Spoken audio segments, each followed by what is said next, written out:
Hello friends, Jeff here from House of Heresy, and back again with another deck tech video. So last week we did Gruta, Doom of the Depths, and I hope that everyone that watched it enjoyed it. Didn't really get any much feedback on there, but a lot of people seem to be watching it, so back again with another one.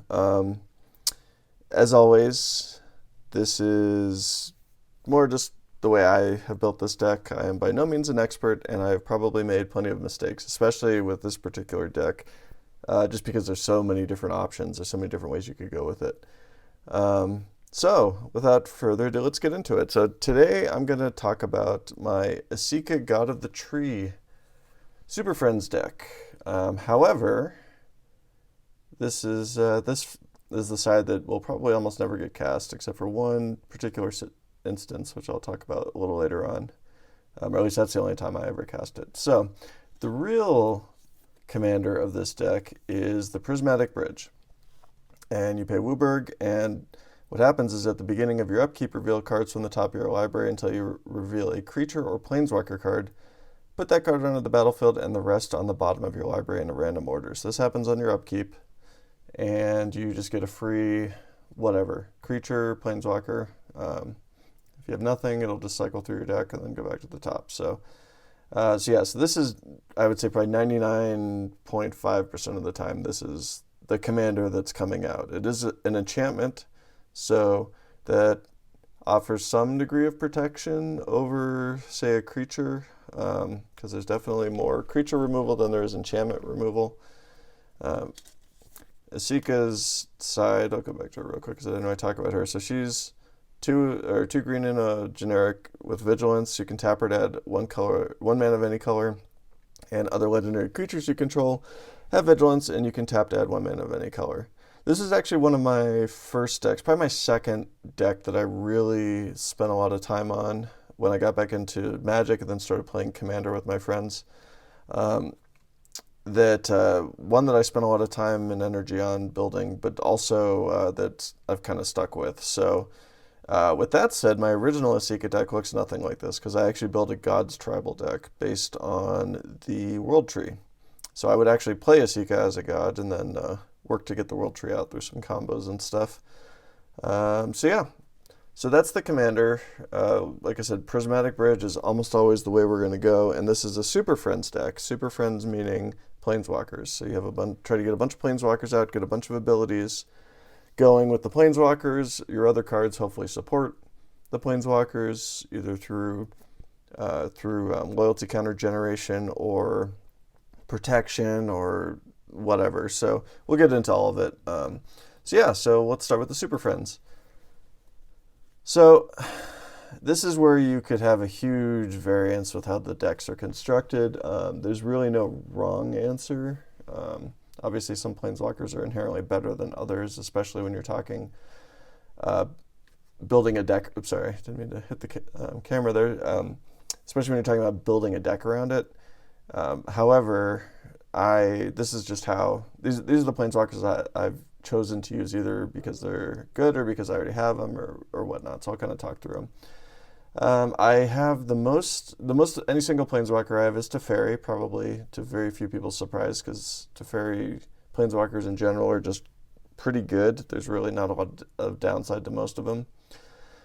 So with the cream of the crop being Teferi, Hero of Dominaria. So a lot of the planeswalkers, most of them range between 3 and 5 mana on average. There's a few that are more expensive. I don't think I have any that are cheaper than 3 mana, but so he's kind of like right in there in the normal amount. And he lets you draw cards and then untap lands, which is always good. Card draw is good no matter what.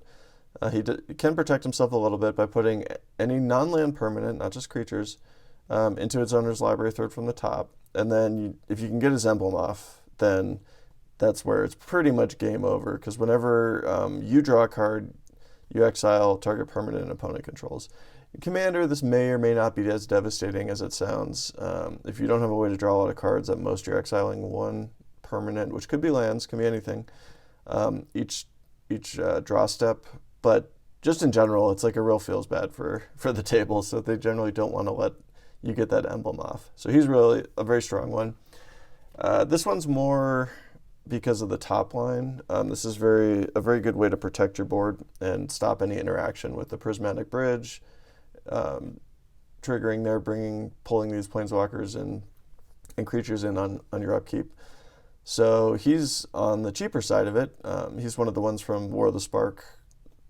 So he has a couple abilities, but is not quite as beefy as some of the other planeswalkers. But the big thing with him is that he basically shuts your opponents down, so they can't cast spells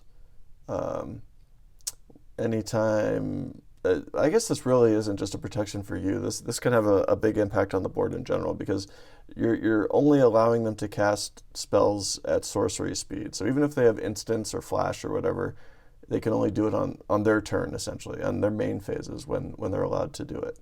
So this can really shut down a lot of decks, especially when you get into more of those blue control type decks, or anything that's real flash heavy, like the new colorless commander out of the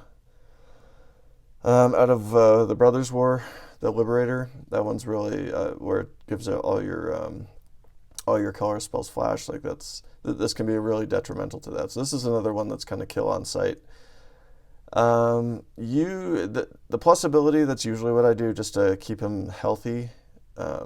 But I may or may not have sorceries that I want to cast at instant speed, but if I do, great. If not, then he just gets another loyalty counter. And then he can protect himself as well, bouncing somebody back to your hand, and then you get to draw a card. So pretty good all around, just a really solid planeswalker to have out there. Next one, we're going back to Commander 14, Teferi Temporal Archmage. This one, the main reason I have this one in here is for the emblem. If I can get that, then that just makes this deck almost unstoppable at that point, where you're able to trigger Planeswalker's abilities on everybody's turn instead of just your own. So let your Planeswalkers get really big. You're constantly interacting with your opponents each turn, and just can be really nasty. Teferi, the Master of Time, this is another one that's kind of fun just because it interacts on everybody's turn. So you can, at a minimum, be drawing a card and discarding a card every player turn. If you need to protect yourself or him or your planeswalkers, you can phase somebody out before they, or once you figure out where the attackers are going. And then if you can get his ultimate off there, taking 2 extra turns, pretty strong. So all around a very good one. It only costs 4 mana, so it's pretty balanced. You could hard cast it if it wound up in your hand without too much effort. This is a new one.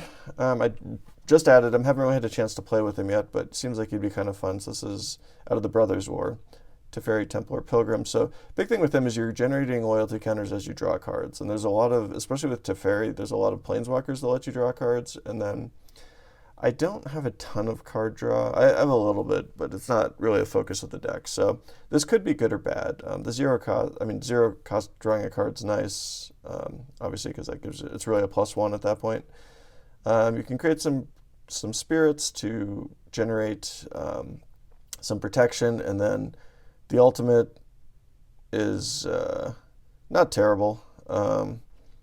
It could definitely hose one opponent, but it's not as it doesn't affect the board as much as having an emblem. But still, I'm curious to see how he's going to play out. He seems like he's pretty strong. 5 mana is pretty average for what he does, so I don't think he's over or under costed. He seems fair for what he does, unless you can really draw a ton of cards. I could see where he'd be abusable, but how I built this deck, that's really not what I have in mind for him. I don't have an easy way to abuse him.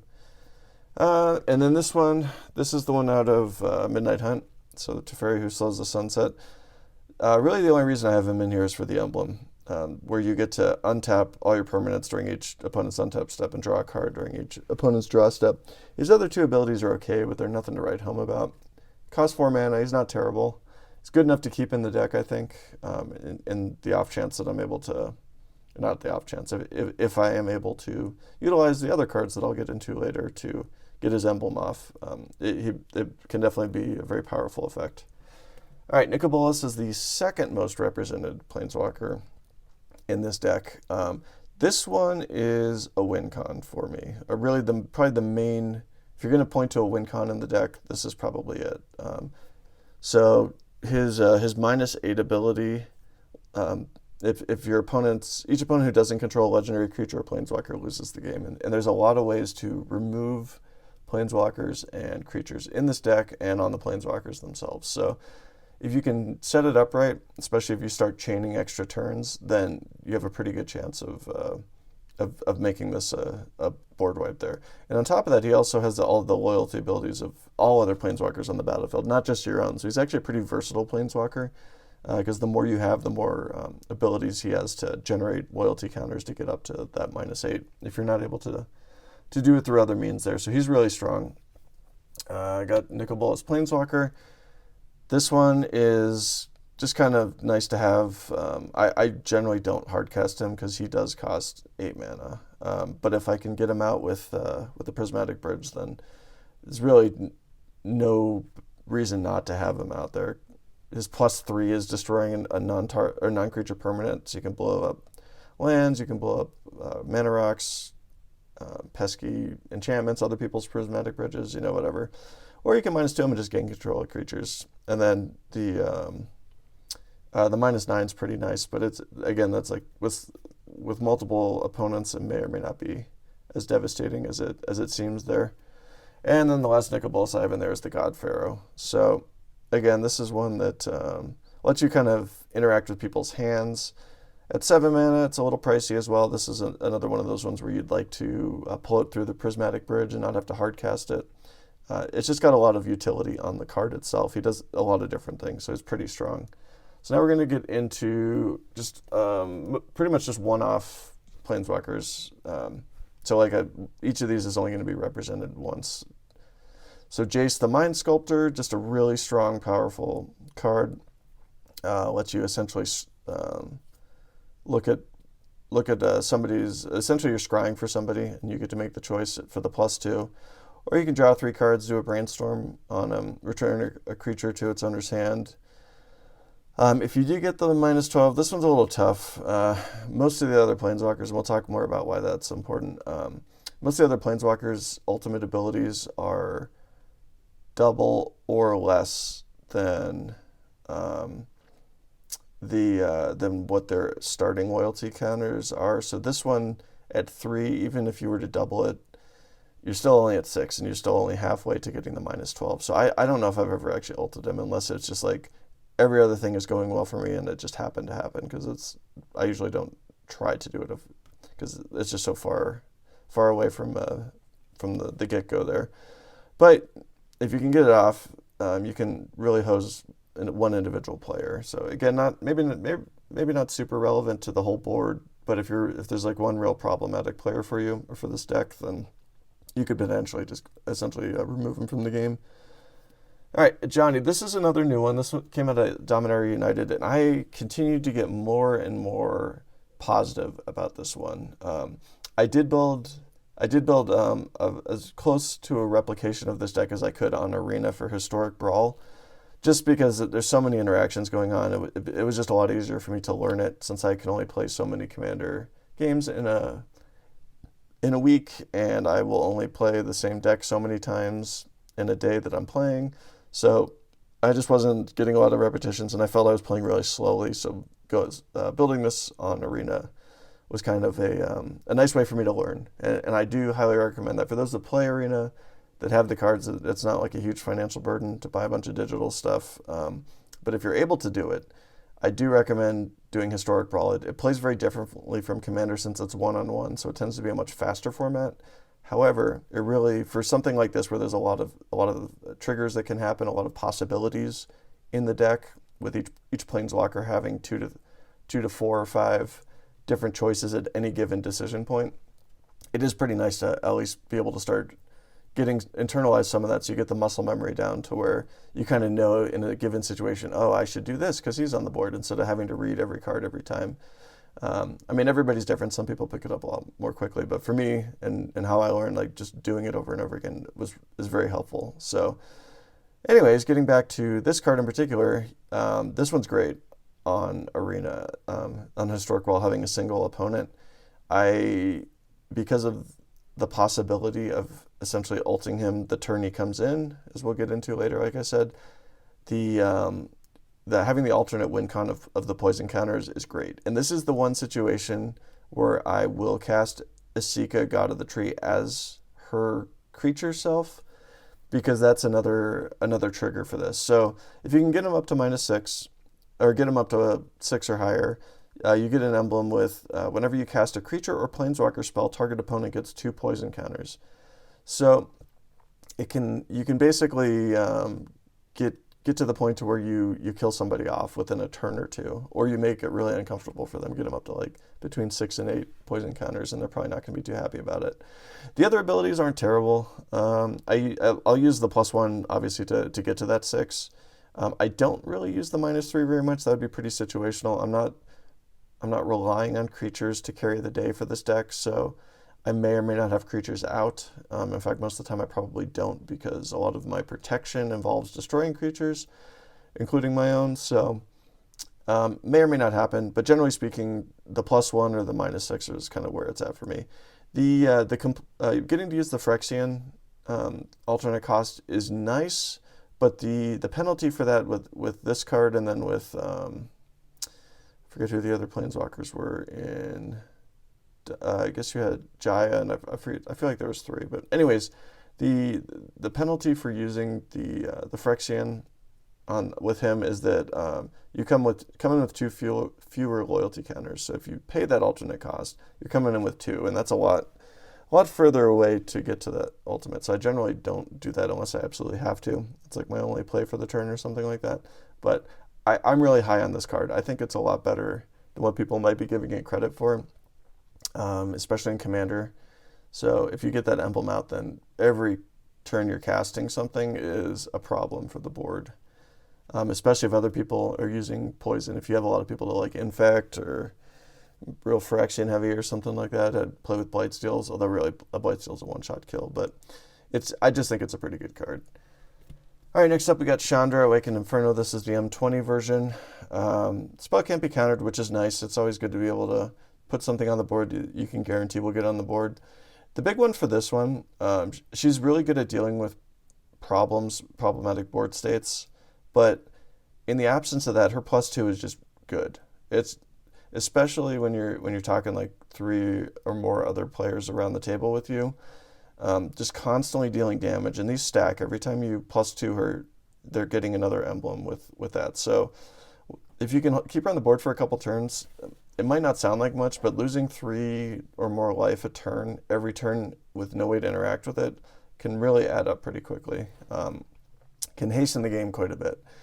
The other 2, nice board wipe as long as you're not facing a bunch of elementals, but a great way to get rid of tokens if you're do the -3, and then the -6 is just a direct damage to a creature or planeswalker. So it's nice that it also lets you do planeswalkers, because that can be other planeswalker decks can be hard to interact with. So just in general, I think having planeswalkers that can target other planeswalkers really is a benefit. So even though she costs 6 mana, there aren't any situations where she would be bad, because at a minimum doing the +2, you're going to generate value every single turn, where you're causing your opponent to be on a much shorter timer than what they might otherwise be, because with this deck not having a lot of ways to inflict damage outside of planeswalkers or some indirect means, since we really just don't focus on creatures that much, just having that steady damage there can offset that disadvantage in this deck. All right, next up we got Kaya from Kaldheim. This is another one of my favorite ones. She's just really good, very dependable because of that -3. The +1's not bad if you have creatures. I don't always. So if I am +1ing her, it's just to build her up to her emblem. But the -3, just getting to exile target non-land permanent, really strong. The turn she comes in, you get to, right off the bat, just nuke something, which there's so many things that are hard to target or immune to damaging or destroying. So being able to exile it is just really strong on the card. Her cost is appropriate, I think. And then the emblem's just really good, especially in this deck, because you're probably going to wind up invariably with a couple high cost planeswalkers that you just aren't going to be hard casting, at least not till later in the game if it gets to that point. So getting to do that is pretty good with that emblem. So and it doesn't even have to be in your hand. It could be from graveyard or from exile. So if you have things that are just getting chunked down as they come out with the Prismatic Bridge, then that automatic recursion, basically a second Prismatic Bridge, but you getting to choose where it's coming from, is really nice. So very strong card. Highly recommended if you're going to do a Super Friends deck. Liliana, I know a lot of people will build decks around Liliana in general. This is the only one that I chose to put in there. I like it because you can start chunking away at creatures. It's not a true, unless everyone just has two creatures. It's not a true board wipe. However, it can really force your opponents to make tough decisions if they don't have like a million tokens or something out there. So I will especially if I'm hard casting this from my hand, it's almost always with the intent to -2. However, the +1's really good too, because that gives her and the rest of your board state some degree of protection by just putting a 2/2 on the table there. And then if that zombie were to die, then you get to draw a card. So a lot of upside to that. The -9's good. I don't do it. I don't recall doing it very often. But it can definitely be pretty devastating. A lot of times if it does happen, that's probably, depending on the playgroup, that can be a scoopable event for everyone else, just because it's so hard to come back from. I generally will not do that unless I have a path to victory, because that just really stalls the board out. That's like playing Stasis, essentially. But it's a really good card. Again, just very strong, has a lot of good upside to it, even though it costs 6 mana. I think it's definitely worth it. And, of course, wouldn't be a Super Friends deck without Ugin the Spirit Dragon. He's just got a lot of versatility. The +2 is nice, just being able to chip away at anything. Another planeswalker, somebody's face, a creature. The -X can get really painful, especially if you have the Prismatic Bridge on the board, because you could essentially blow everything up. So this is more of like a break glass only in case of emergency type thing. However, if you are able to get him on the board where he's got double his loyalty counters in the beginning, then the -10 is pretty good. Gaining life, drawing cards, and then dumping a bunch of stuff on the battlefield. There's just a lot of upside to this. The -X, I think, is probably, you just need to be very judicious about when and how you're using it, but otherwise this is a very strong card, even for the 8 cost. Like, this is one that I wouldn't be opposed to having in my hand, just because it's good to be able to play it when you need it. However, you're probably, if you're actually hard casting it at that point in the game, it's probably because you're in danger and need to try to save yourself or your board state. So good card all around. I like it. Narset, this is definitely one that I do not drop on my friends. This is more if I'm playing in the league that we have at our local game store that plays almost every week. This is, and when everybody's playing to win prizes, I'll play Narset with the intent of trying to get the emblem out. But this is super oppressive, because there are very, very few ways, if any, to interact with an emblem. So if you do get the emblem where your opponents can't cast non-creature spells, that will have a huge effect on a lot of decks. Even decks that aren't built around non-creature spells specifically will not be happy about having those cards that do fit that criteria shut down.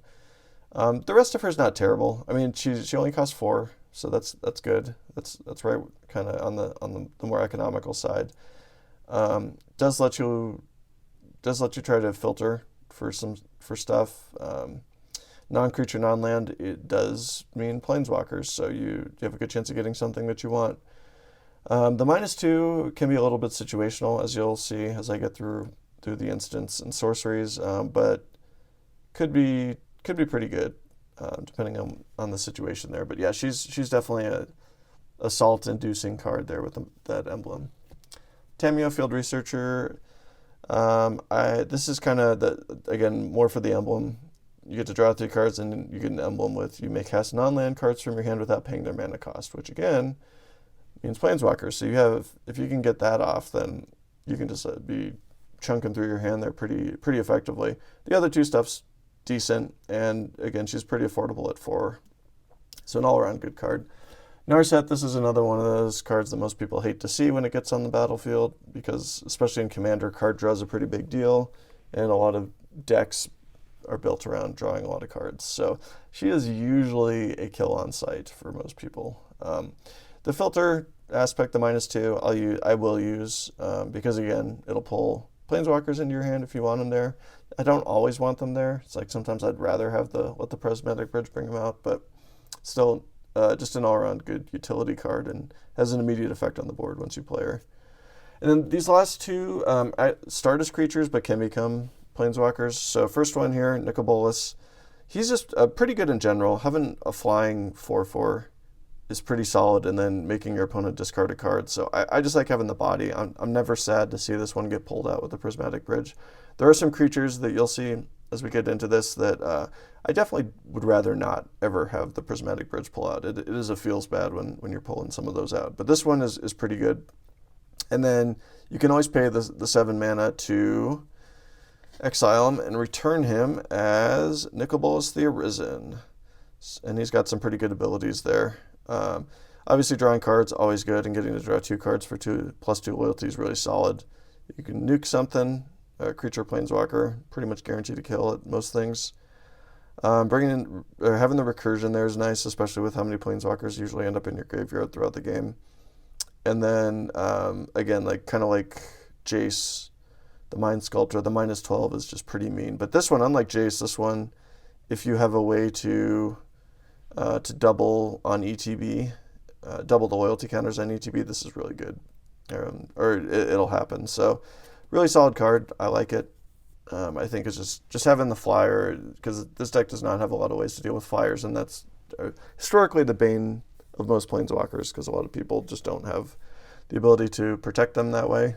So it's just a nice body and with a good upside to it. And then the last one is this out of Strixhaven, Mila, Crafty Companion. So just in general, Mila's got a really good set of abilities there to protect your planeswalkers cheap, so you don't mind seeing her in your hand. She's got a decent amount of stats for it. Then whenever an opponent attacks 1 or more planeswalkers you control, put a loyalty counter on each planeswalker you control. Really good, essentially proliferate. And then whenever a permanent you control becomes target of spell or ability an opponent controls, you can draw a card. So there's just a lot of upside to having Mila on the battlefield there. You can also cast her for Luca on the backside there, and this is one or the other. It's not like Nicobolus where it's on the battlefield and then you can pay the cost to flip him. This one you have to pick as you're casting. He's okay. I very rarely do it. This is more towards creatures. It's more of a creature-focused planeswalker. So whereas Mila will protect pretty much all your permanents on the board, Luca's really just affecting creatures. So he's okay. He's not. I can't think of too many situations where I would just straight up cast him versus playing the front side there. Okay, so those are the planeswalkers, or the 2 creatures that can become planeswalkers in the deck. So that is the Super Friends side of this deck. Next stack here is going to be talking about the cards that support them. And first and foremost, if you've ever played with somebody who's running Super Friends or on Arena or what have you, you probably recognize this card. This is the newer version of Vorinclex, the one that came out in Call Time. And basically, he's kind of like a doubling season. If you would put 1 or more counters on a permanent, you put twice that many. And then loyalty counters are counters. So when they ETB, they would get double. And then opponents do half as much, rounding down. So he's just a really strong card. This is another one of those creatures more than happy to see come out with the Prismatic Bridge, especially if I have a planeswalker to slam down immediately afterwards in my first main phase to then take advantage of him. And he's got trample and haste, so he's a big beefy body on there. Reasonable cost, 6 mana for what he does, very reasonable. And it just has a huge impact, huge upside to this deck. So great card, definitely a staple for any Super Friends deck that can take green. Atraxa, another one of those ones. She's a little bit slower in what she does, but She's very good at protecting. Got a lot of good keywords there. She's a 4/4 with flying, and then at the beginning of your end step, you just proliferate. So great. Just add a counter to each of your opponents, or if you got a Johnny out there, give them. Or sorry, not each of your opponents, each of your planeswalkers, and then if you have a Johnny out there, then you can also bump up their poison counters. So just a really good card. Again, not too sad to see her come out with the Prismatic Bridge. Deep Glow Skate, this is one I would not want to see come out unless I have an established planeswalker state, but basically ETBs and you double the number of counters of each kind on any number of target permanents. So very strong for an established board, or after you've played some planeswalkers, like maybe you don't have Vorinclex out, but you got a couple planeswalkers, this is a good one to cast. I don't like to see him come out with the Prismatic Bridge because a 3/3 that does nothing is not super great if he comes out to an empty board state. Laziel, this is one that came out of Baldur's Gate. Pretty good. I mean, nice mana cost there, and then basically adds an additional counter every time you would add one. So you're getting a premium to whenever you plus up your planeswalkers through their loyalty abilities, so they get an additional one there. So she's pretty strong for that and cheap. Would not really want to see her on the with the Prismatic Bridge, but it's not the end of the world because she doesn't have an ETB effect. So her coming into an empty board state, not as big of a loss as the Deep Glow Skate. Cart the Lion, here's another one that helps out. When he ETBs or a Planeswalker dies, you can look at the top 7 cards of your library and reveal a Planeswalker card and put it into your hand. And then he also benefits the Planeswalkers, kind of like what Laziel does, where you just, each of your Planeswalker abilities activate with an additional +1 to activate. So your minuses get 1 less, your positives get 1 more, essentially. So nice way to increase the amount of loyalty counters. It's not proliferate, so you have to actually use the loyalty abilities to benefit from it, but still, again, and it's also another one that's not super terrible. He actually has a nice ETB effect, so I wouldn't be that upset to see him come in through the Prismatic Bridge. Spark Double, this one is also very situational. If you saw my Gruta video, you know that I'm a big fan of him. I am not a big fan of him through the Prismatic Bridge if I don't have something on the table, because he comes in as a 0/0, a copy of nothing, and just immediately dies, which happens far more times than I would care to admit. So he is a little bit of a risk having in the deck, just because he can literally do nothing. You can waste that activation. But the upside is if you're copying a creature, they get a +1/+1 counter. So maybe having like 2 Vorinclexes on the board would be pretty sweet. He ignores the legendary rule as well, which is really helpful. But he can also copy Planeswalkers, and they come in with an additional loyalty counter on. So very handy. Just a super feels bad if you pull him with the Prismatic Bridge. Sphinx of the Second Sun. This is one of my favorite cards out of Commander Legends, or has been over the course of my time playing with the set in different Commander decks. 8 mana is a very steep cost, and in some decks it is really, the effect would be minimal, and it's kind of a confusing card. So to start with, he's an 8 cost creature, 6/6 flyer. So the way he works, so what it says at the beginning of your post-combat main phase, you get an additional beginning phase after this phase. So what this means is you go into your post-combat main phase, you complete the post-combat main phase, then you get an additional beginning phase. So some people misunderstand this as saying that before the post-combat main phase, because that's when this effect triggers, you would then get the beginning phase and then roll into your post-combat main phase. But this, even though the trigger occurs at the beginning of your post-combat main phase, the effect takes place after that phase. And then you get your untap, upkeep, draw. So, and then move into your end step, unless you have a way to generate additional main phases somehow. So the reason why this is so nice in this deck is because the Prismatic Bridge triggers on the upkeep. So you basically get 2 Prismatic Bridge triggers. It's not as powerful as it sounds because you roll right into your end step. So unless you have a way to interact at instant or flash speed or trigger your loyalty abilities at those speeds, you essentially are just putting something else on the board and not able to really utilize it in a lot of situations. However, it's just good. It's all around good. It's a 6/6 flyer. I would not want to hard cast it, but I'm very happy to pull him because it means that you're going to get a second trigger on the turn that he comes in. So yeah, I like it. I think it's a good card. It can be pretty situational in a lot of other decks, but in this deck, there's not a lot of downside. I mean, it would kind of be sad to pull a Planeswalker that then gets immediately destroyed, but then your opponent's choosing to destroy that Planeswalker is they're targeting that instead of something else, like your face or a different Planeswalker or whatever. So I think there's a lot of good to it. Broker's Ascendancy, this is an enchantment that at the beginning of your end step you get to add loyalty or +1/+1 counter. So essentially proliferate just in those two situations. So pretty good. It's only cost 3 mana. There's really not a lot of downside to just throwing it out, especially as you're working towards casting the Prismatic Bridge. Oath of Teferi, this one's a really strong one. You get to double your loyalty counter or loyalty abilities each turn, or well, each Planeswalker gets to do loyalty abilities twice.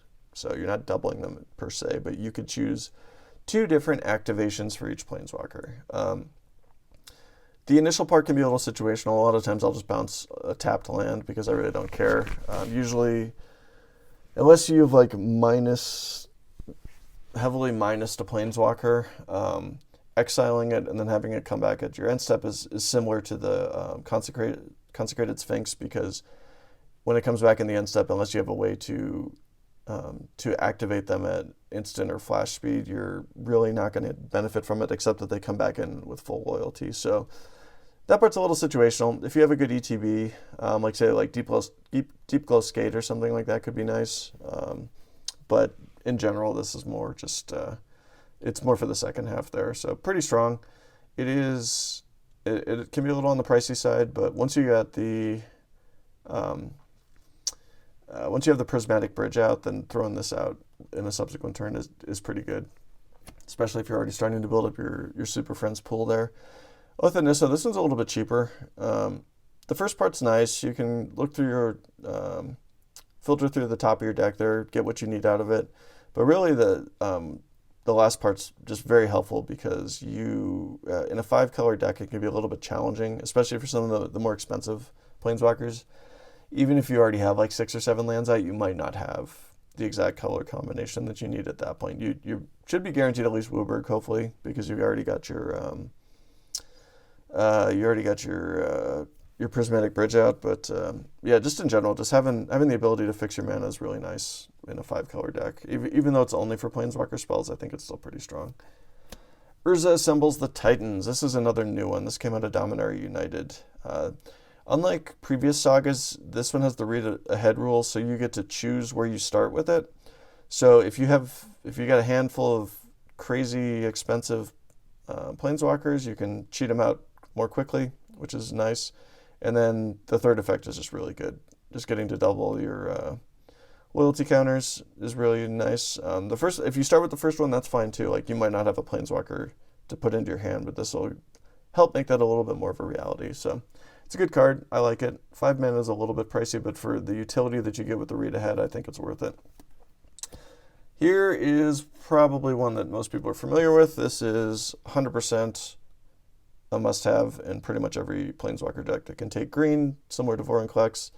It does exactly what Vorinclex does for the most part. There's a few slight changes in the wording in there, but you're doubling the amount of counters, which is the most important part. Tokens could be nice, like Liliana can generate zombies.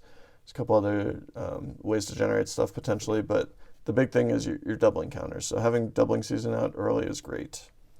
Lithoform Engine, this is a really strong one as well because it lets you copy target activated or triggered abilities, so you can copy the Prismatic Bridge.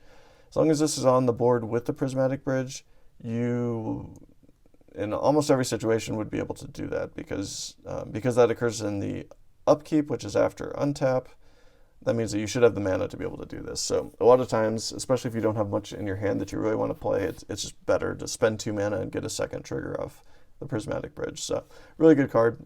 If you're going to play this specific deck with the Prismatic Bridge, this is pretty much a must include.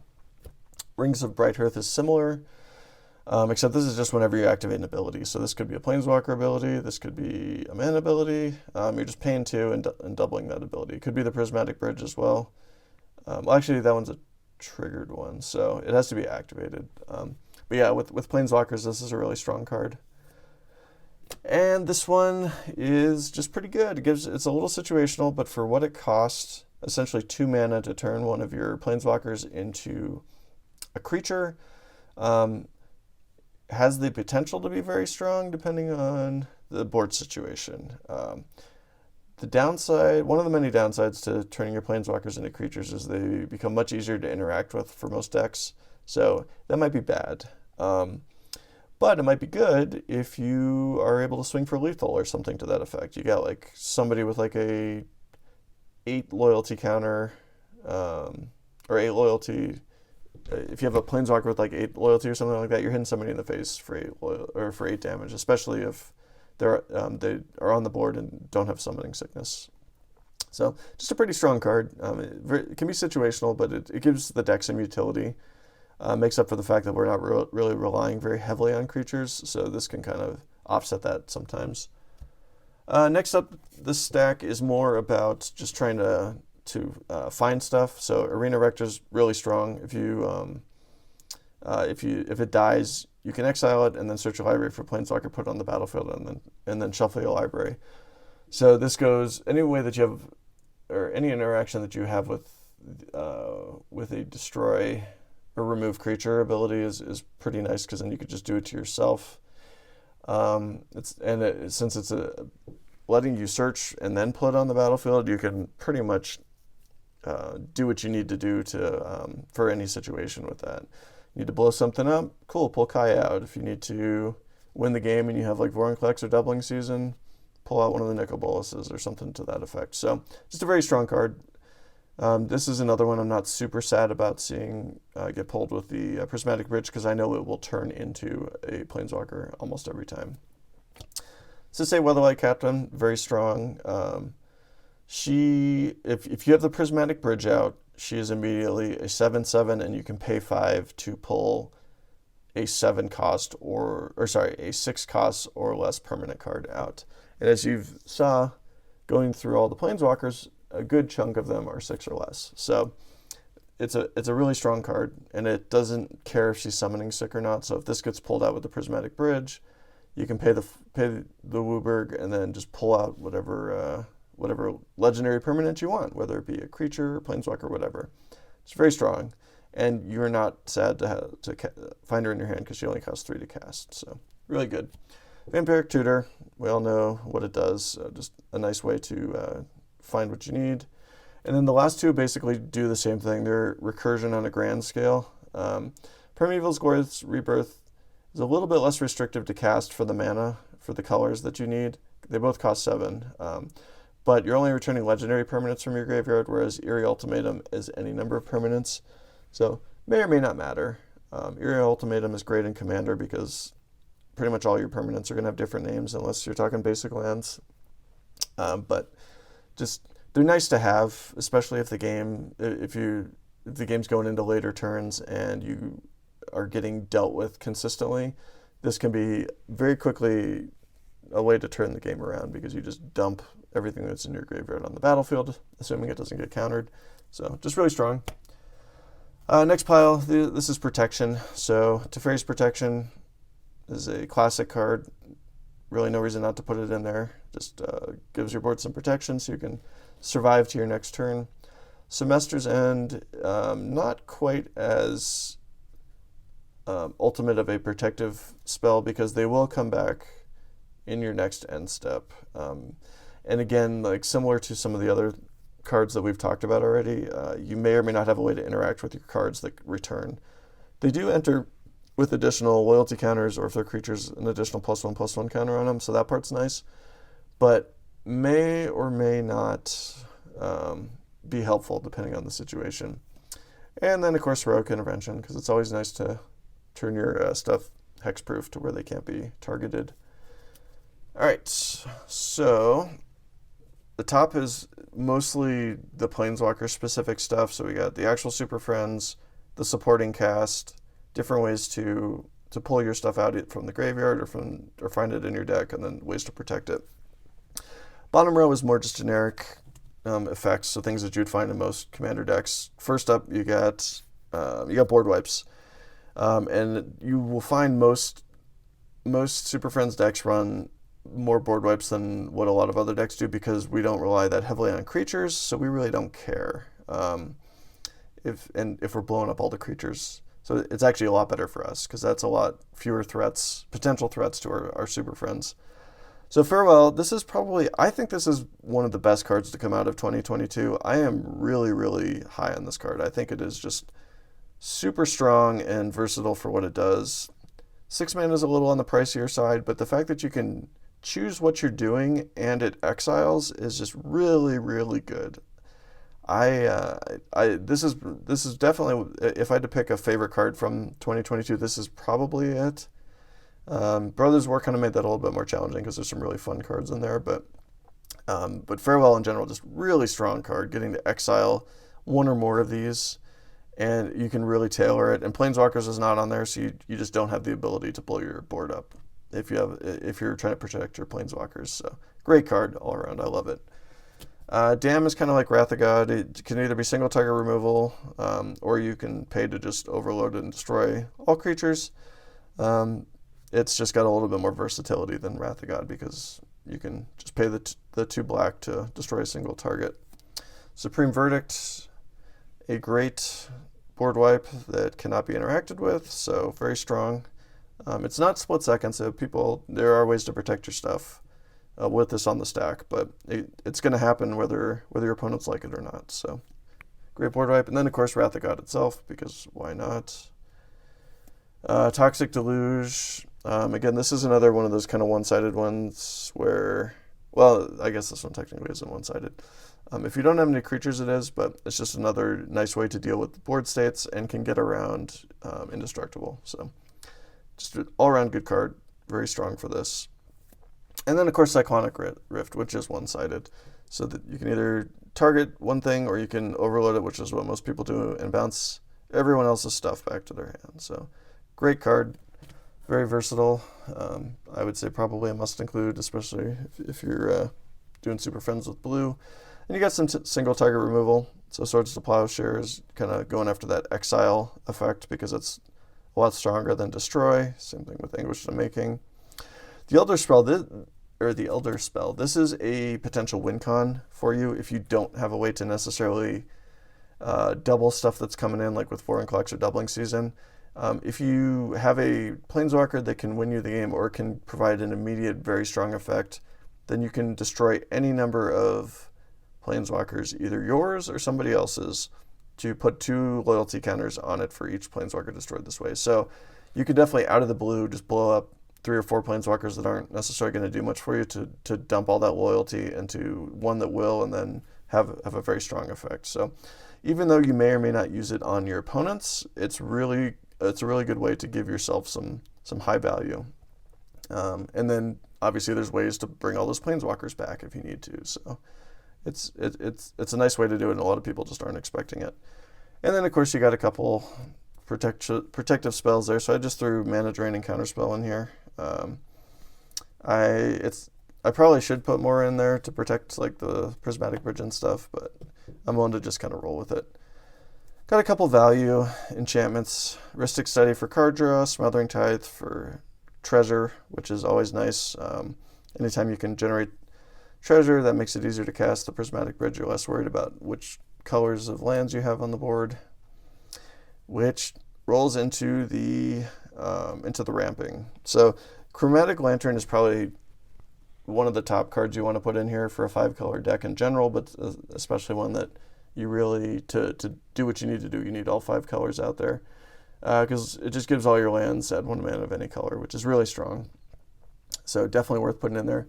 Chromatic Ori, this is one that it can be a little situational because of its cost. However, if you have the 7, you can pay the 7 and immediately get the Prismatic Bridge out if you haven't cast it yet. You could use Sisei's ability to pull a planeswalker out. And then it's like the similar effect to the Chromatic Lantern, where you just can spend mana as though we're mana of any color. So it's actually better because that one only lets lands produce mana of any color. This lets any mana become mana of any color. And you can also, if you really want to, get some card draw, which most likely you'll probably be drawing 5 cards off that. So really, I think it's good. I think it's worth keeping in here, even though you may or may not cast it every game.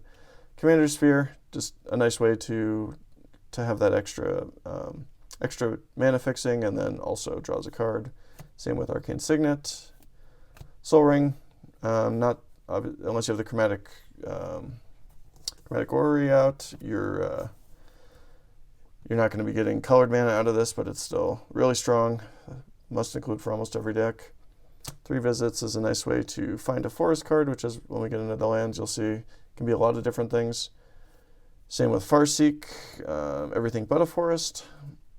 And then Bloom Tender is a mana dork, but lets you a lot of times tap for 5 mana instead of 1. And then finally, going into the lands. So the one thing I don't do in this deck that I would probably recommend most people doing, and I just haven't made the change, is I don't have any basic lands in this deck. And for a 5-color deck, you most of the time wouldn't want to have a lot of basic lands anyways, but there's a lot of situations where you lose value by not having that, because there's things that your opponents can do to you and interact with you in ways that allow you to, after having something destroyed, or like with Swords to Plowshares, you can then go search for a basic land. So I would recommend putting at least 1 or 2 in, purely for that reason, because at least you get some value out of it. As it stands right now, if something like that were to happen in my with this deck, I would just lose the creature and I would have no value out of it. So it's something to think about. It's a lot easier if you have a lot of lands that produce more than 1 color. I get it. That's what this deck is designed to do, but there is some value to having basic lands. So with that said, I do have all 10 Triumphs in here because they are super helpful to fix your mana, and they also are fetchable because they are each of them is 3 types. So you can pretty much get whatever color you need with a fetch land, any fetch land. I also have all 10 of the crowd lands, so the ones that came in Battle Bond and then in Commander Legends. So that lets you come into play tapped if you have 2 or more opponents. Great for Commander because almost all the time, unless you're doing it late game where you're down to 1 opponent, you'll have these will be coming into play untapped. So highly recommend it. I don't have all the fetch lands in here, but I do have a decent number. So they are just really strong because they will help you fix that mana, pull those Triumphs in, and then make your life just a lot easier. So those are the ones that I do have in there. And then got some mana of any color, so Command Tower, Reflecting Pool. The World Tree, this is another one kind of like Chromatic Lantern and Chromatic Orrery, where if you reach the threshold where you have 6 or more lands, then lands can tap for any color. I don't have any gods really in this deck, so the last part I don't use at all. It does come into play tapped, which is kind of a downer, but in the long term that's helpful. Positive Heroes, this one you can use it to cast legendary spells. So this is another one that will help fix mana, especially if you're casting the Prismatic Bridge or Superfriends or whatever. There's a lot of legendary cards in this deck, so it's helpful. Yavimaya, Cradle of Growth. I don't have Yawgmoth or Urborg, Tomb of Yawgmoth in this deck. I don't have as much black to where it's really worth it, but I do have a lot more. I do have more green, so this just seemed like it was worthwhile. This helps fix your mana a little bit more. Counts as a forest in and of itself. And of course, Boseiju is just a really strong card. It can really do a lot. The channel ability is just ridiculous for how much it costs. Another reason, actually, never mind. Yep, just really good card. This one, I don't use it a ton, but if I have extra mana, I'll do it. You can pay for it to proliferate, so that's nice. Bump up the loyalty counters on your planeswalkers. And then, of course, Reliquary Tower, because if I am taking advantage of card draw in the instances where I'm able to, then it's always nice not to have to discard. This deck has more, I think I run more lands in this deck than I do any of my other commander decks. I actually have 35 lands in here. I know for some people that might feel low as a high number, but I usually I try to average about 33, which is 1/3 of my decks, obviously, because with a commander being out, then you having 99 cards in your deck, 33 is 1/3 of that. So I try to keep most of my decks at that. Monocolored, as you'll see later, I do go much less, just because monocolor is easier to cast stuff with less mana generally. But for this deck, I have 33 lands. So that is my Esika God of the Tree / Prismatic Bridge Super Friends deck. So I hope everybody enjoyed it. Love to hear what your thoughts are, because I know more so than Gruta, which is a little bit more specialized and fewer cards that really matter in that deck. This deck has so many different ways you could go with it. So I would really love it for people to, if you have any suggestions, things that you think really are just utter trash in here, or that there's just better stuff out there, love to hear it. So by all means, throw some suggestions in there. There's a ton of planeswalkers. Since they started printing them, almost every set has at least one or two. So I know there's way more options than what I put in there. Obviously, I have some of the stronger ones in general, but definitely there's things that I'm not aware of. So, and then same thing with other stuff. I know that there's some creatures I've had in the past that, like, when you cast a non-creature spell, you proliferate, or if you play land, you proliferate. I do have those in my Arena Historic Brawl deck. I took them out of here because they feel super bad pulling with the Prismatic Bridge. That is like the worst thing that I can see, is getting one of those silly little creatures out versus anything else, any other planeswalker, any of my other creatures. The only thing that feels worse than seeing one of those come out with the Prismatic Bridge is a Spark Double on an empty board. So yes, and then I originally built this deck with a lot more proliferation in mind, so I had like the Chain Veil and some other stuff. Ended up pulling some of those out. I may put them back in, but would love to hear what people's thoughts are on it, because I am by no means an expert. I don't play this deck a ton because even with me having more experience with it, it's still a slow deck. My turns, especially once I start going off with multiple planeswalkers, take time, because you have to order them, you have to think about what you're doing, especially if you're generating subsequent turns, working towards that end state where you win the game. So I don't play this as much as I'm sure a lot of people do, and this is a very popular deck, very popular archetype.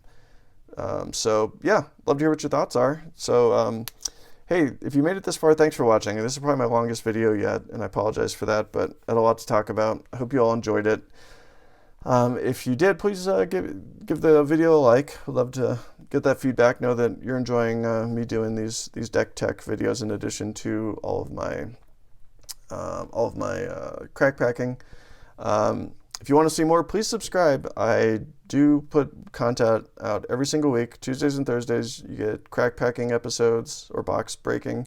And then I'm starting to do these off subject ones, or off crack packing ones, on Saturdays usually, depending on what's going on with the week and when I'm able to film these. But yeah, so and then throw those comments down there. I know this deck is a very popular one, so probably maybe some of the stuff I'm doing is controversial or suboptimal or whatever. Would love to hear what your thoughts are, because I'm sure even if you haven't played this deck, you've probably played against it, because it is pretty popular. It's one of the higher end ones there in terms of how much people enjoy it. So thanks again, and until next time, hope you have a great day.